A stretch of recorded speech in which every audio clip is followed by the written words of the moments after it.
Hey guys, I'm gonna try something new here, which I just thought of today. It's some virtual training. I can't be with everybody every day all the time, but I thought that short videos like this would be helpful. You could just watch them. So we are at I'm at a previous customer's house, and so we sealed up the house, but they still have rats outside and rats in the pool area. There's this little pool house, which I'm going to go over with you. So I want to just show you some of the things I found on this inspection here. So you get an idea of kind of the scope of how we solve. This is kind of unique, and I just wanted to share this with you. So I'm going to turn the camera around and kind of just narrate and walk you through this here. Okay.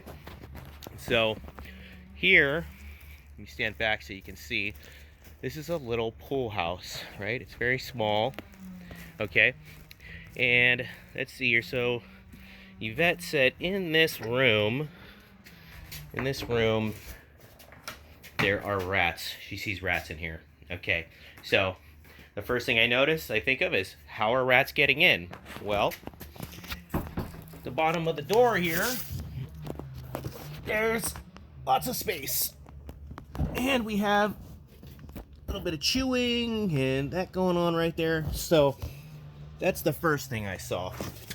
So what we do in that situation is, what we're gonna do to fix that is we're gonna take some concrete and pour some concrete right here on the bottom and go all the way across just a little bit, go all the way across, right, to raise the floor up to close the gap underneath the door, right? So we're gonna do that. Of course, we're gonna set traps in here. What I noticed was lots and lots of grease marks and browning marks. Okay, lots of grease marks. Right, there is a hole that looks like it goes into the dirt, because on the other side of that wall is a planter. Okay, we also have some drywall patch. This was just sitting here. Okay, grease marks on the bottom. We have a hole in the drywall here. And in this cabinet, way up in the corner, there's another hole right there, right? And so she's cleaned out droppings out of this cabinet area. She's cleaned out droppings a bunch of times, so they're definitely all through here. Here's another little drywall patch. Okay, what's going to be interesting about this one is that there's no access into the attic or the little space above to set traps. So what we're gonna have to do is, I'm gonna have to cut open this drywall, find the studs with my magnet, find the studs, mark them, mark a square, cut out the drywall or plaster. Nope, that's drywall. So we can set traps up there, and I'll show you why we're gonna set traps up there. Okay. Another thing I noticed, which makes this one unique, is why I want to share it with you, is you look underneath the eave, this blocking, you'll see a gap up there, right? Well, that gap goes all the way around, and this is one of the challenges I faced with doing the big house, because the big house also had all of these gaps. Some of them are not, some of them are small, some of them are big. We got a hole, but when I got over here, aha! What is all that nasty black and greasy stuff in that hole right there, right? So they're definitely getting into that space. So all along this side, what we're gonna do is gonna cut screen and just make a little L and just staple it right under there, right? So we got this whole side to do, because there's, this side, the gap is big enough to where they can just enlarge it and chew through it. On the other side, the gap is not so big. And over here, we have nasty, greasy, black marks where they're just going right into that space. So, and they're climbing right up this pipe and going in. Even the pipe itself is a little discolored. You can see it's kind of, they're just climbing on it, and then you have a little spot right there. So these marks, this is what we're looking for. This is what we're looking for when it comes to a rat job.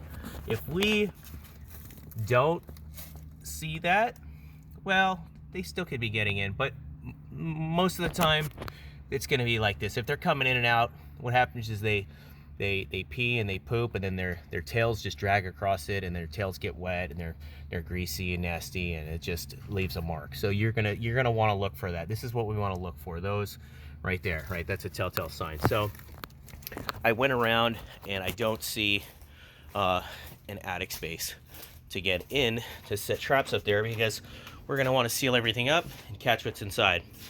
So this is another room. It's a refrigerator. I don't see anything like going in anywhere, but I did find that where the daylight is. So we're gonna want to do the same thing with the concrete. The gap underneath the door is pretty small. I'm not super concerned with that, but we're gonna want to do that. Okay, I have 2 minutes of remaining footage. 2 minutes of remaining footage in my phone, and then I have no more space, so I have to make some space. Okay, so right here, this is some other gaps. These are small. I'm not super concerned with them. I mean, we could screen them off, but you know what? I'm gonna put in the estimate to screen them off. You know, why not? Why not? Why take a chance? Why have to come back for something that could be done while I'm here now? So, so that's it. I went over the concrete. Also up here, you can see this little decorative thing up there. There's a hole in the screen up there. So I'm not sure how I'm gonna do that. I'll probably take some screen, cut some screen in there, slide it in and glue it in, and call it a day. So that's it. I'm gonna upload this on YouTube. So okay, so as far as the repairs go, how I'm gonna do it, all right, this is what I want to talk about. Okay, so I talked about the threshold. We're gonna do the threshold with a little bit of concrete to raise it up. Before I put the concrete, I'm gonna wash it, sweep it, make sure there's no dust or debris, so that the concrete binds really well. Okay, in here, piece of screen stapled up there, boom boom. Okay, in here, some screen, some concrete, right? Pack it in there. Right here, we're gonna get right there, we're gonna have to do a little drywall patch. I'm gonna have to probably cut the drywall, open it up. In here, a little bit of same thing. When I'm patching the drywall, I'll just put some drywall mud in there. And same thing over here. I want to do a drywall patch because it looks nicer. It can be done with foam, you know, but I'd rather not. This is a nice house. And let's see here, what else? I went over how I'm gonna do the screen up top. Yeah, so I'm just gonna staple screen up there, real clean. You know, I'm not gonna foam it. That's the ventilation.